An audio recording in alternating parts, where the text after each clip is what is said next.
Welcome to Portland Film Beat. I'm Dave Pullen, and my guest tonight is Guy Baker. He's the director at GB3 Films. Tell us what GB3 stands for, Guy.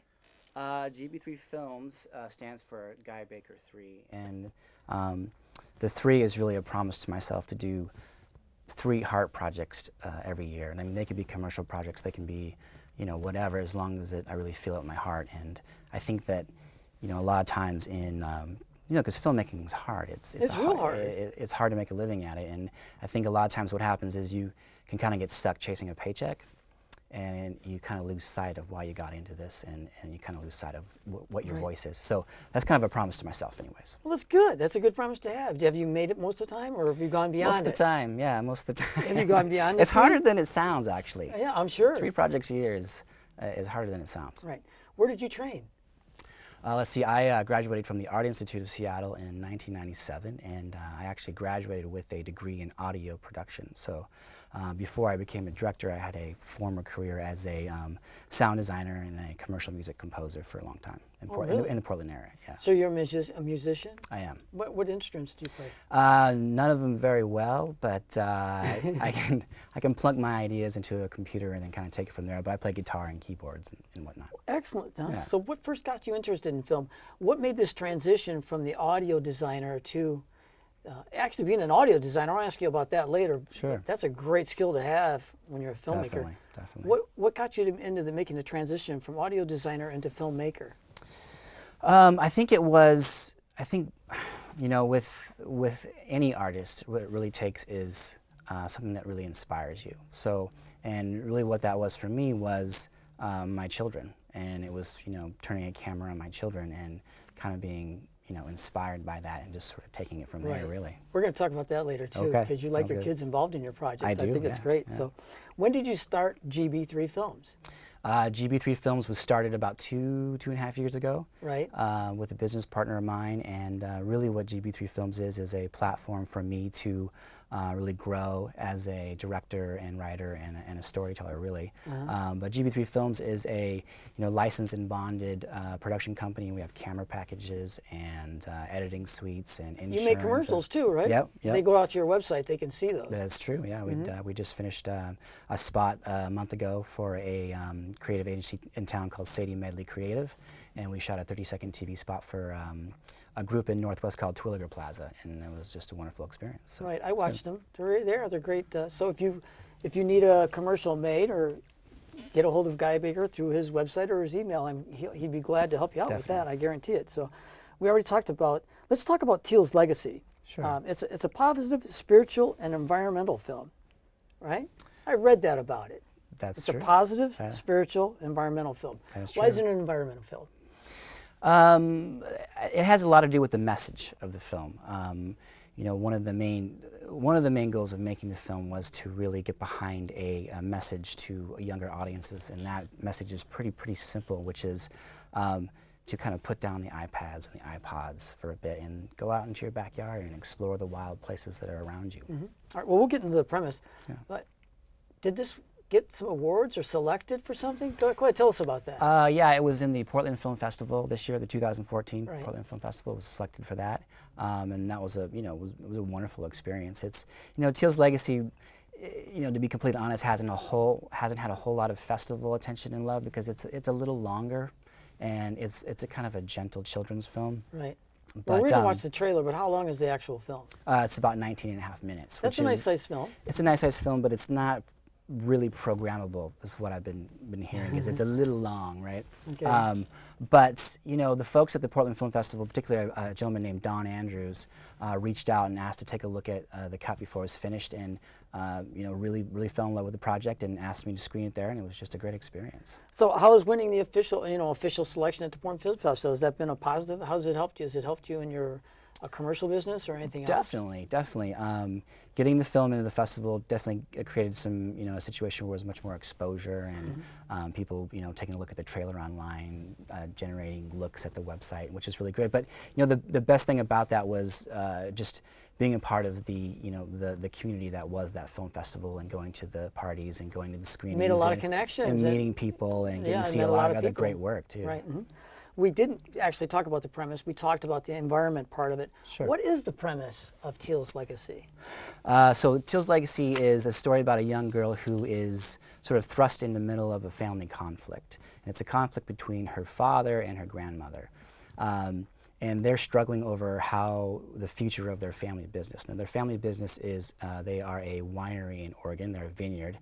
And her father wants to develop this piece of land that's on the outskirts of the vineyard. But the grandma wants to keep him from doing that because she knows that there's something that's in those woods that's keeping the vineyard alive and keeping it thriving. Oh, it's a little bit of a mystery to it then. Exactly. Okay, well, So we that- won't talk about that. Well, we we just don't want have to to, no find that out. spoiler alert there, right? So basically, that's when we are thrust into the film. So the grandmother does the only thing she can do, which is sign over the ownership of that land to her granddaughter, and she tries to motivate her to go into the woods and figure out what's so special about them. Oh, great. Yeah. Okay, so you wrote the story, I take it. I did. Where did you get the idea to write this? Because it's unique. I like it. It's a unique story. Well, the idea to write for the film really grew out of a line that just jumped in my head one day, and I was like, I gotta write this down. And the line appears in the film, and really the whole film was kind of developed around there. So the film is narrated by the character Teal, but when she's older, and she's kind Teal of is your daughter, right? Teal is played by my daughter, correct? That's great. Yeah. We'll talk about that a little bit later. Yeah. So basically, there's a part in the film when the older Teal says, "There's just something about wild places in a child's heart. They're just meant for each other." Oh, that's so, a cool thing. Yeah. So that line kind of jumped in my head. I had to write it down. I came back to it a couple of days later, and I said, this could really be something interesting to explore for a short film. Right. Have you ever thought, because the premise sounds really cool, have you ever thought of moving it more to a feature-length film? Taking the time? It's going to be 4 or 5 years out to do that, I know, but any thought in that? I think that for this particular project, I think the short film sort of format was perfect for it. I think that it was, it's a short, sweet story that it's just supposed to be, it's engaging, but it doesn't take too much investment, and it's just supposed to kind of leave you with a good feeling after 20 minutes, and that's really what it was designed for. Yeah. Actually, so right at this moment, what we're going to do is we're going to take a few minutes, and we're going to watch the trailer from Teal's Legacy, and we'll be right back. All right. One of these days, this will all be yours, my love. That is why it is so important for you to understand what is so special about what we have here.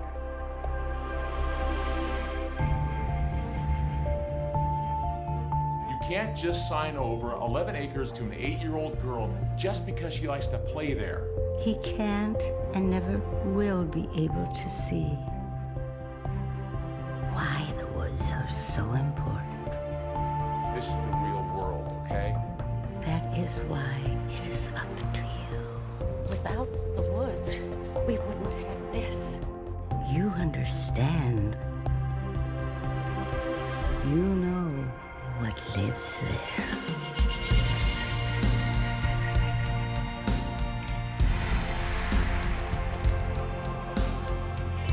I know, Mama, but it's just, I don't see them. Just open your heart. But most importantly of all, look in the light. And what you find, you'll never forget.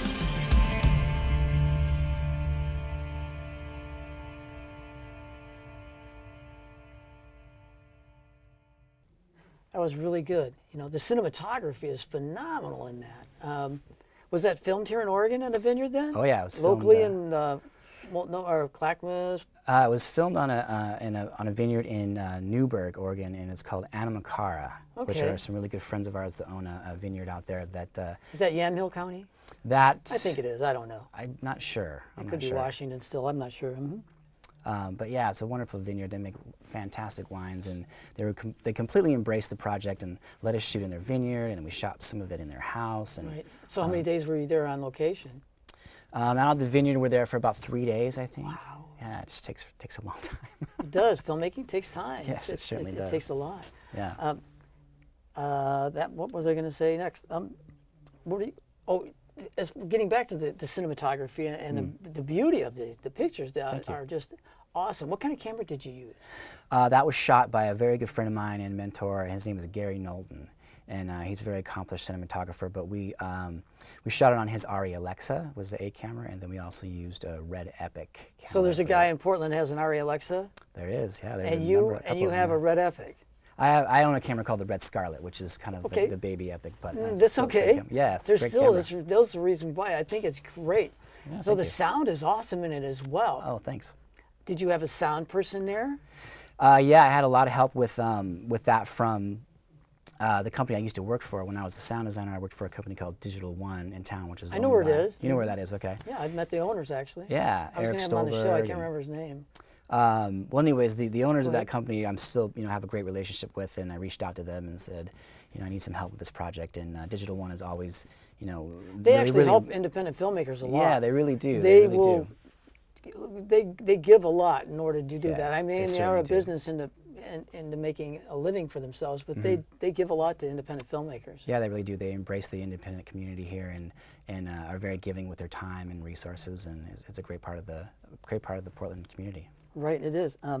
So, what are getting back to the cinematography? How do you work with the cinematographer?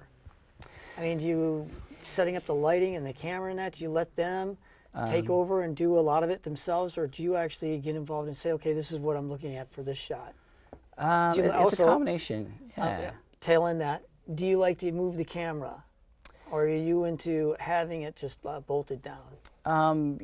Camera movement is very alluring. I mean, it definitely adds production value and adds emotion immediately to what you're doing. But the trick is really trying to figure out when to move it and why you're Yeah, because moving I've it. seen movies where it's constantly moving. Exactly. But really how I work with a cinematographer is really no different than an actor, and that's really just trying to creating an environment for them to really be successful, creating a situation where they can bring their best work to the table. Okay. But it's kind of a combination of, by the time we get to set, we're pretty prepared as far as what we're after, and we have a shot list, and we're trying to hit it as a punch list as we go down. But Since you talked about working with the cinematographer, how do you work with the actors? And what was it like working with your daughter as well? Is it difficult? no, it really wasn't, because we made Teal's Legacy because we wanted to get that message out there, but it was also selfishly was a chance for me to really do something with my daughter and to. There's nothing selfish about that, man. I respect that. I Well, love thank that. You. Thank you. Well, I say that because I've called it really like Teal's Legacy is really like a glorified home movie of my daughter. That's okay.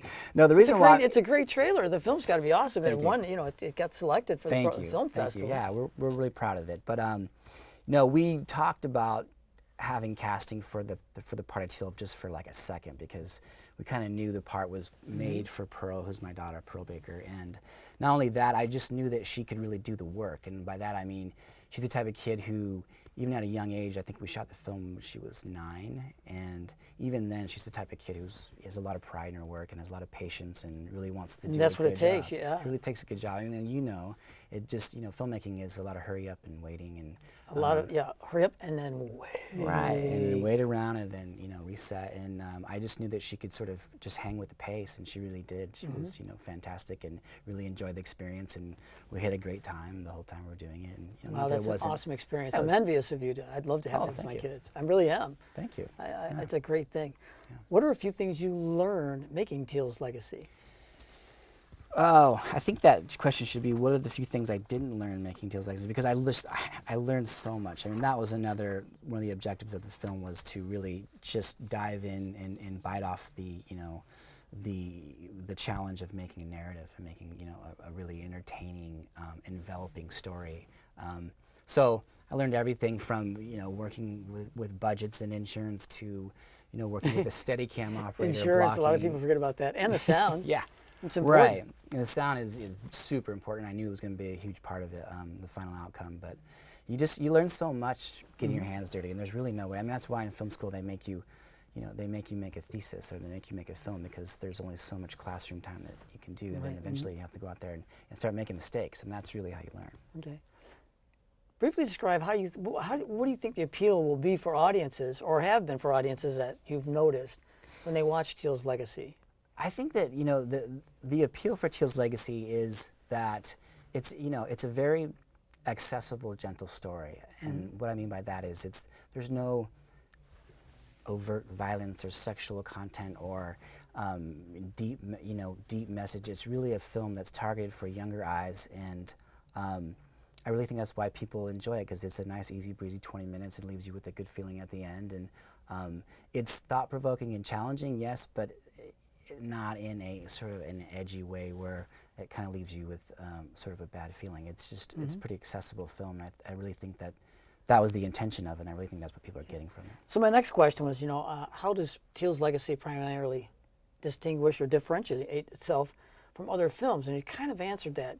Can you expand on that a little more? I mean, it's 20 minutes long, so it's longer than most short films. It's a longer short for sure. I think that how it differentiates itself is in that, and it pretty much is right off the nose in that there's really no subversive messaging in it or anything like that. It's a very clean, heartwarming story that's, like I said, it's accessible for audiences young and audiences older, and that's really the intention of it. It wasn't really created to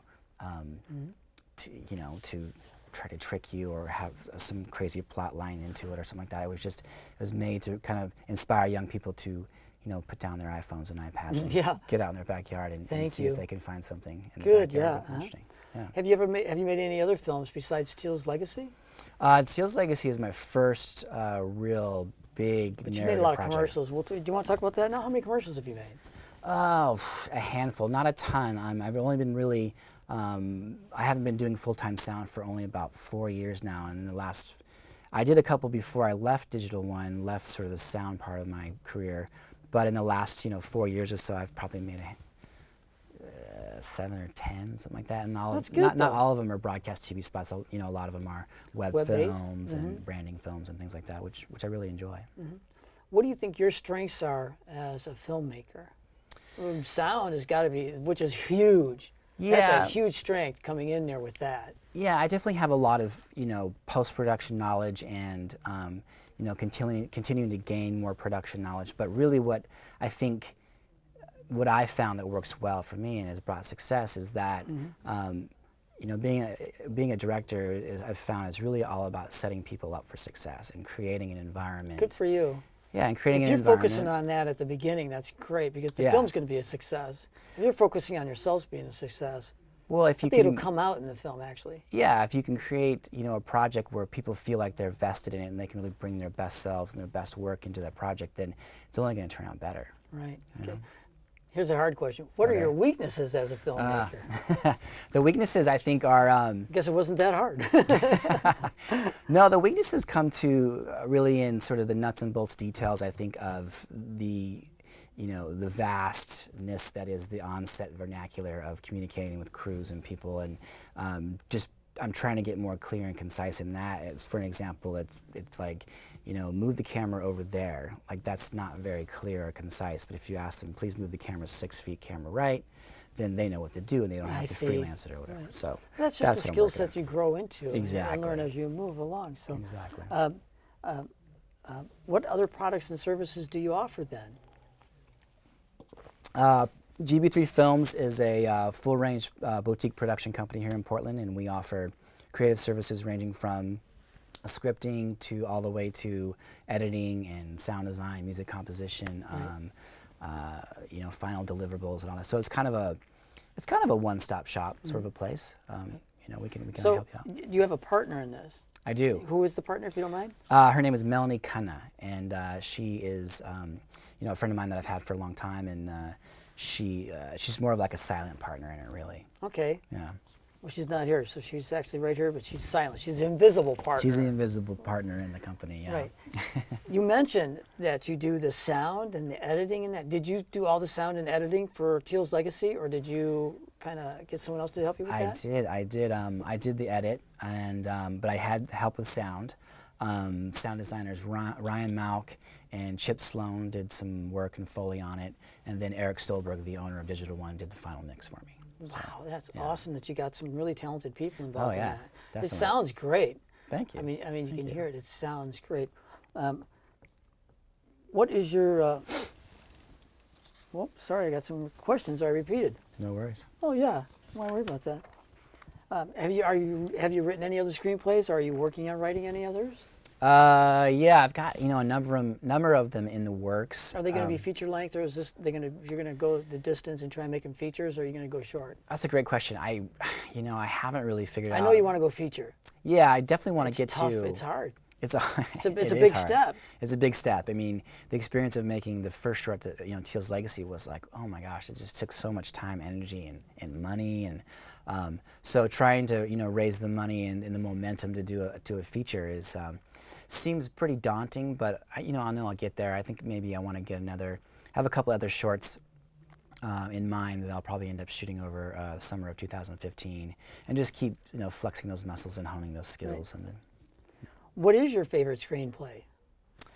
Oh. Or a screenplay writer? I mean, do you have a? I am not the most versed screenplay, writer. I kind of write. I like your honesty. I'm really not. But I kind of write screenplays as short stories first, and then sort of develop them into that format. Mm-hmm. But I really couldn't tell you the last film that I saw that I thought. This is probably a fantastic screenplay, was a film by Martin Scorsese called Hugo.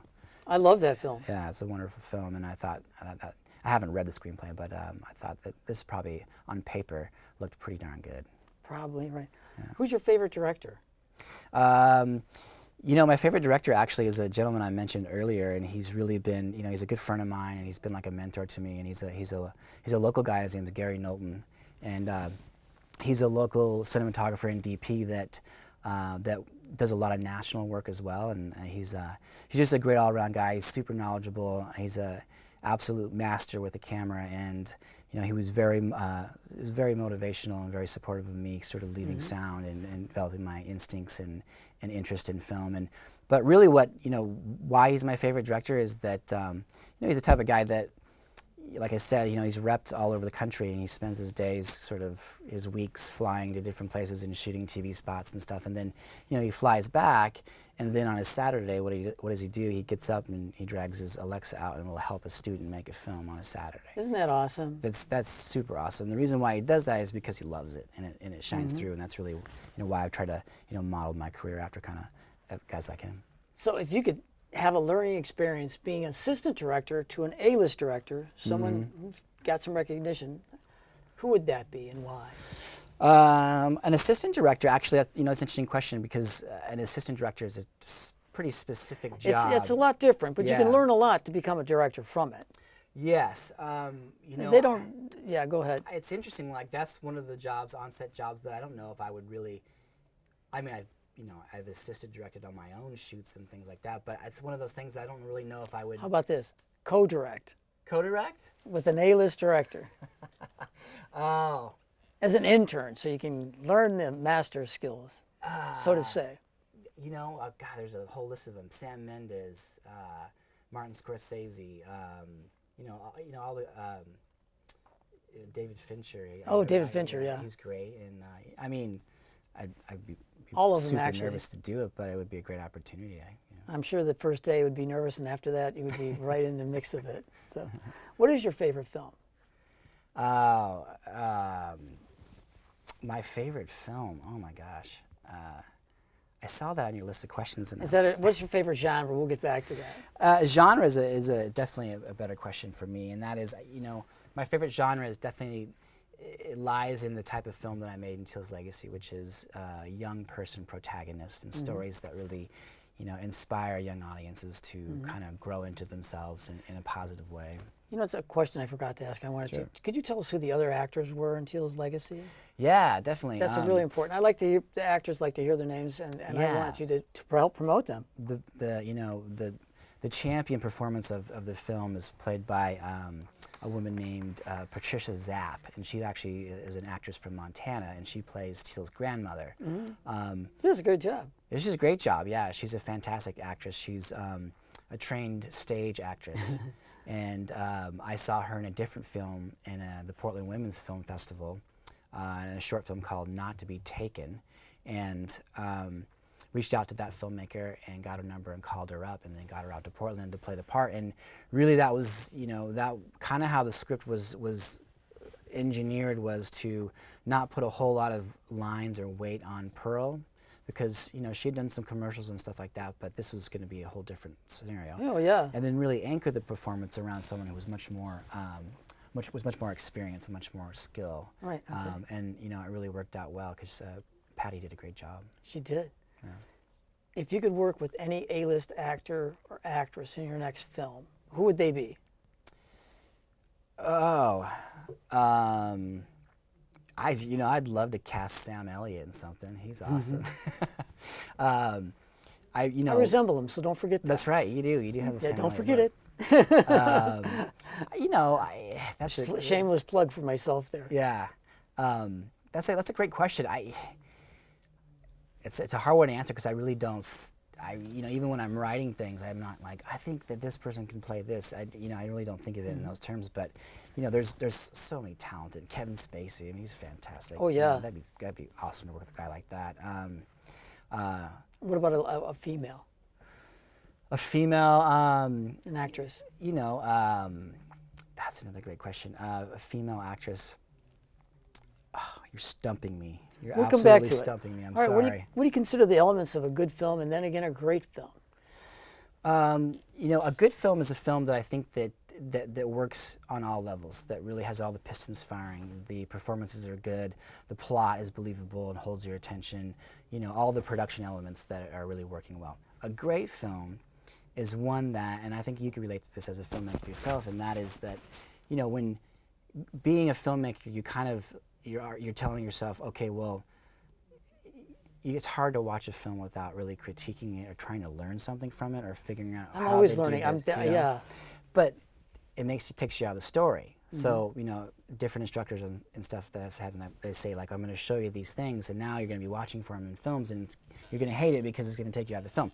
A great film, in my opinion, is one that sort of transcends all that. You get pulled into it, and you got to watch it a second time so you can learn from it. Exactly. When the story kind of comes out and it envelops you in the storyline, and you kind of forget about being a filmmaker yourself and the shot and the visual structure of it all, and you just sort of get lost in the story. So where do you hope to see yourself in 5 years? 5 years from now, I would love to be doing more of the same, and continuing to seek out really talented people to collaborate with, and developing really good work, either commercially or narratives. I have a lot of good collaborators that I work with now, and just as a group, continuing to try to push ourselves to do bigger and better work. Great. Anyway, we're running out of time here at Portland Film Beat. I want to thank you for tuning in, watching us. I want to thank Guy Baker for being here. Remember, we put his information up there a number of times. Get a hold of him. He's great. He does commercials, lots of other things. He's got some other great things coming up. I want to thank Ellery Nelson, forgot his name for a minute there. He's going to kill me later. I want to thank Ellery Nelson, who does a great job there in the studio. He helps me in so many ways I can't say. And Christo and TVC TV, they do everything they can to make this show possible, and I'm very thankful for that. Until next time on Portland Film Beat, shoot for the silver screen.